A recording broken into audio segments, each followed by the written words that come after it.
If you're planning to visit Kyoto and want to deeply experience its unique cultural charm, don't miss these 10 must-do experiences and attractions. Experiencing a tea ceremony in a kimono at Maikoya is truly a dreamlike immersion into Japan's culture, unlike any other. We could select our kimonos from thousands of options, and the skilled staff helped with dressing. They explained all these beautiful symbolic meanings. Then the staff did our hair in a traditional style. Seriously, I felt so elegant and special. Once we were all dressed up, we strolled through their peaceful Japanese gardens. The staff explained that walking through these gardens is meant to help us let go of worldly thoughts and cleanse our minds. It was such a beautiful moment. And of course, it's the perfect place for dreamy photos. Moved to the tea ceremony, starting with a brief meditation to set a calming tone. The tea host shared intriguing details, how every gesture symbolizes peace and respect. Before the tea, we also enjoyed seasonal Kyoto sweets that were perfectly paired with the matcha. It was explained that the sweets should be eaten in 3 bites, adding to the ritual. Then we learned how to whisk the tea and even how to show respect to the guests. A highlight was chatting with the tea host, who spoke excellent English and shared local tips. If you're looking for a truly unique way to dive into Japanese culture, a tea ceremony with a kimono at Maikoya is a must-do. We headed to Fushimi Inari Shrine. The shrine is dedicated to Inari, the god of rice, and is also known for its iconic fox statues, which are believed to be the messengers of the deity. Take a walk through the scenic trails that wind up the mountain, offering stunning views and a peaceful escape from the city. Stepping into the Samurai Ninja Museum felt like traveling back in time. Right at the entrance, we were greeted by this incredible samurai armor. It's like a world of warriors. Then, a guide led us through the entire tour, sharing all kinds of fascinating stories you'd never find in a textbook. After exploring, we got to try on samurai armor ourselves. Honestly, it was way heavier than I'd expected, but slipping into that armor was such a cool experience. Then, we also got to try out throwing ninja shurikens. Trust me, it looks easier in the movies, but actually doing it was surprisingly challenging and so much fun. This museum is an absolute must-visit. There's also a samurai sword experience at the Samurai Ninja Museum. We started with the basics of sword training and learning the proper etiquette and discipline that come with it. It was fascinating to see how much focus and respect are involved. Next, we learned how to swing the katana correctly, practicing precise, powerful movements. Then, we got to put our skills to the test with a mock battle experience, which felt both exhilarating and intense. The highlight, though, was getting to hold a real metal katana. It was incredibly cool and a moment I'll never forget. This wasn't just about fighting or physical exercise, the entire experience felt like a spiritual journey, purifying the mind and teaching inner balance and self-awareness. After the exciting sword experience, you can take a 5-minute walk to the nearby Nishiki Market. Nishiki Market is a must-visit spot in Kyoto, offering a lively atmosphere and an array of local delicacies.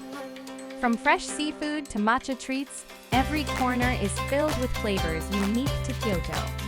It's the perfect place to explore traditional culture through food and snacks. Renting a kimono at Maikoya is one of the best ways to immerse yourself in Kyoto's timeless charm. The location is perfect, right near the historic Gion district, so once I dressed in a kimono, strolled along the old winding streets with classic architecture, even casual photos taken on these beautiful streets can look like professional portraits. While exploring, I also tried some traditional activities like omikuji. If it reveals good luck, you can take it home with you. But if it hints at bad luck, simply tie the slip to the rack at the shrine. It's believed this will prevent the bad luck from following you. You can also write your wishes or prayers on an ema and hang it at the shrine for good fortune. Then we continued walking along Hanamikoji Street. Don't miss stopping by a traditional sweet shop for some wagashi, beautifully crafted Japanese treats. There are also many scenic photo spots in the area, so be sure to check them out. Then, we crossed the Camel River, and the first street on the right was the famous Pontocho Street. It is a beautiful street with traditional architecture, featuring many delicious restaurants. You can also go inside a restaurant to enjoy good food, while admiring the scenic view of the Camel River. Then we headed to a rooftop bar where you can gaze over the entire city of Kyoto, surrounded by mountains and historic rooftops.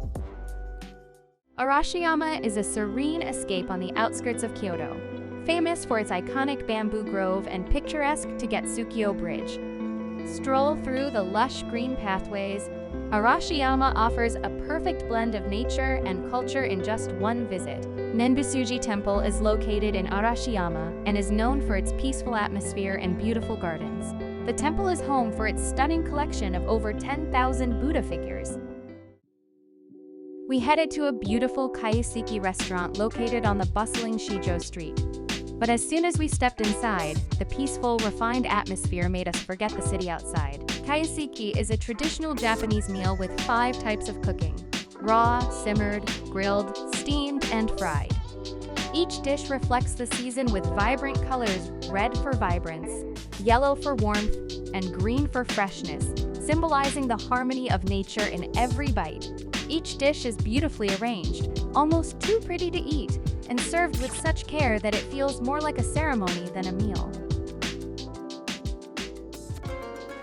Kiyomizu-dera, or Pure Water Temple, is one of Kyoto's most treasured landmarks, built without using a single nail.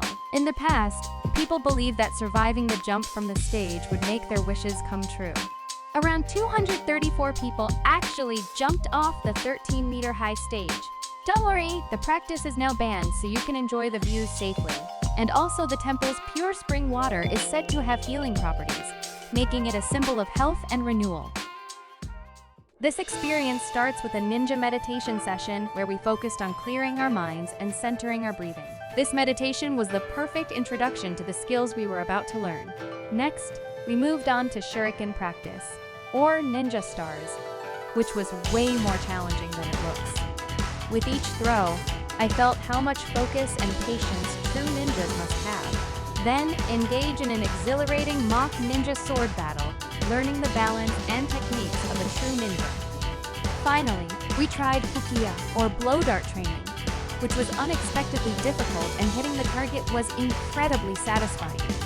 Finally, capture the moment with epic photos for the ninja adventure. More than just an activity, this immersive session dives into the skill, tradition, and mindfulness of Japan's legendary ninja culture. In Japan, the world of geisha is a living art form. Maiko apprentices spend years mastering dance, music, and conversation. Maiko's kimono and hairstyle change with the seasons and her experience level. Her long sash and seasonal hair ornaments reflect her youth and the time of year. Between 6 p.m. and 8 p.m., Hanamikoji streets in Kyoto are bustling with people hoping to glimpse a real Maiko or Geiko. There's a 50% chance you might see one, but remember not to disturb them, they're on their way to work. For a respectful, up-close experience, you can book a meeting with a Maiko at Maikoya and book the experience online. At places like Maikoya, you can experience this world through live performances, traditional dances, and interactive games. It's a rare chance to witness the elegance and dedication of these artists. When traveling in Japan, it's important to make meal reservations. At lunchtime, one of the mistakes we made was visiting a famous udon shop called Honke Owariya. It's located in a historic townhouse and has absolutely wonderful reviews. But we weren't the only ones who decided to show up. There was a long line, so we ended up going to a beef bowl place just around the corner instead, which turned out to be a delicious lunch for only $6 per person. If a place has great reviews online, there's a good chance there might be a line unless you reserve in advance. Keep that in mind when planning your meals. Kinkakuji, the Golden Pavilion, is famous for its gold leaf-covered exterior. It was originally built as a retirement villa for a shogun before becoming a temple. The original structure was tragically burned down by a monk in 1950, but it was rebuilt to its former glory. Today, the upper 2 stories of Kinkakuji are covered with real gold leaves, making it a breathtaking sight. Ginkakuji, the silver pavilion, is built in the 15th century as a retirement villa for shogun, later converted into a Zen temple. Known for its minimalist Zen gardens and moss garden, it symbolizes the Higashiyama culture. Eikando Zenrinji is founded in the 9th century, famous for its stunning autumn foliage, especially the iconic Eikando tree. It's a renowned autumn destination in Kyoto. Kyoto is home to so many breathtaking landmarks beyond what we've explored today.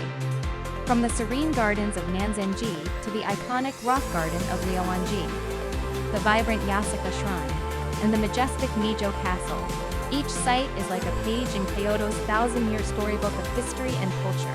I hope this video helps inspire and guide your trip to this magical city. Hope you have a nice trip.